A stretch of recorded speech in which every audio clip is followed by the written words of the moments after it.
Getting the "your clock is behind" error on your Samsung Galaxy phone? Don't worry, I've got you covered. Here's exactly how to fix that error step by step. First, make sure your internet connection is stable. Once that's set, follow these easy guides below. Solution 1. Turn on Wi-Fi scan throttling. First, open up the settings, then scroll down to the bottom. After that, tap on developer options. Next, scroll down a little bit. Find the Wi-Fi scan throttling. Now simply turn it on. Solution 2. Turn on automatic date and time. Go to settings again. Scroll down. Find the general management option. Then tap on it. Next, tap on date and time from here. Here is the automatic date and time option. Simply toggle it on.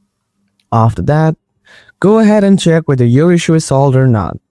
If not, follow my last solution. Solution 3. Reset all settings.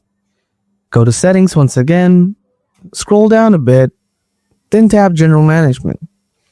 Now scroll down again, then tap reset. Scroll down once. Now tap reset all settings. Next, tap reset settings. Again, tap reset. Wait for a while. Alright folks, I hope your issue is all sorted now. If you have any questions, just drop them in the comment box below. Thanks so much for tuning in.